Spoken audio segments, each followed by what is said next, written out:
Douglas Bickford is the 24th of May, 2021. Okay, I'm on YouTube teaching self-esteem because I had none and I got into a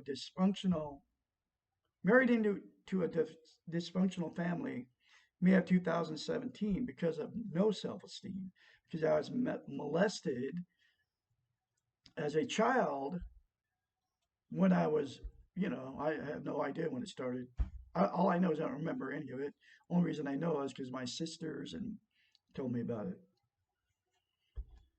But anyway, so I have no idea. But that's why I'm on YouTube teaching self-esteem because it started me off. I mean, not started me off no self-esteem because they never told us they loved any of us.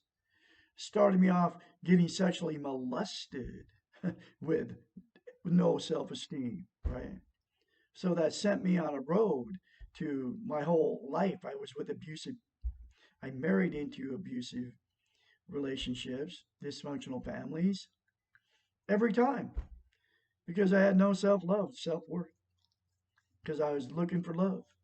Looking for love in all the wrong places. The last one was on freaking Craigslist. My fourth one, I met her on Craigslist. Think about that.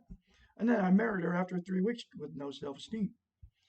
Anyway, that got me to start going through a book. It's called The Portable Therapist. And this is chapter 47, why am I so afraid of my feelings. But in this concept, I got self-esteem because of one simple concept in the book. It's called mirror therapy. Look yourself in the mirror and say, I love you. Say it every day for the rest of your life. And then you will get self-esteem, self-love. Then get the book, The Portable Therapist, and start reading it. And it's in the link in the description, in the video. But this is chapter 47. Why am I so afraid of my feelings? As mentioned before, we have been taught to confuse our feelings with expressions of our feelings. We think that our feelings are synonymous with the behaviors we exhibit. Therefore, angry becomes yelling, fear becomes shaking, and sadness becomes crying. However, feelings are one thing and behaviors are another. We can be angry without yelling, afraid without shaking, and sad without crying. We have also been taught to confuse what we can control.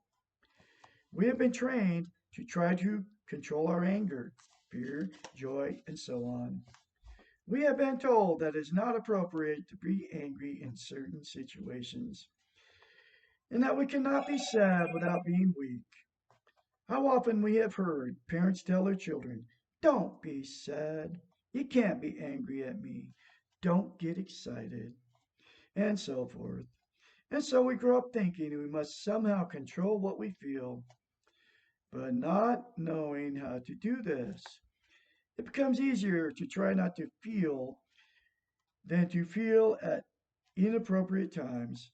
And when we cannot control our feelings, we become guilty and punish ourselves for being out of control.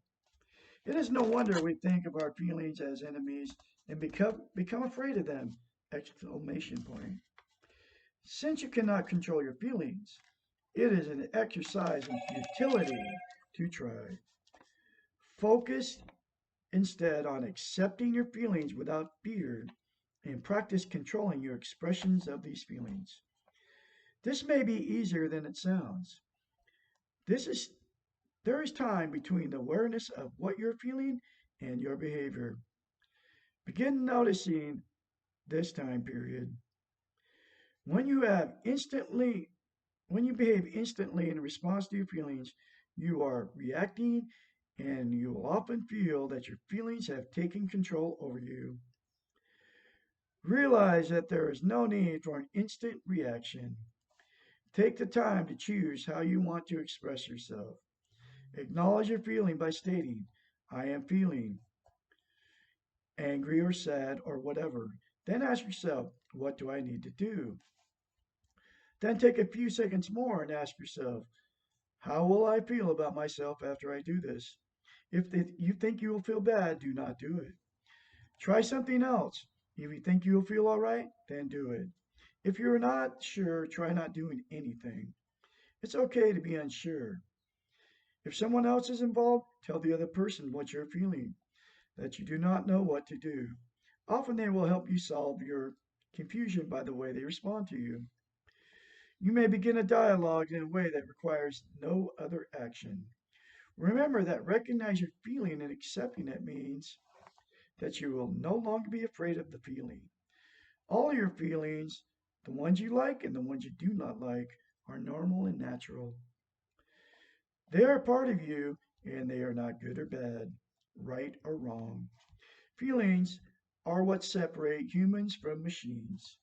Do not be afraid of your humanness and you will no longer feel your emotions.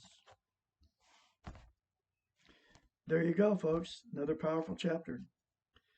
And I don't can't say anything else to it. All I can say to you is look at yourself in the mirror and say, I love you. It will change your life.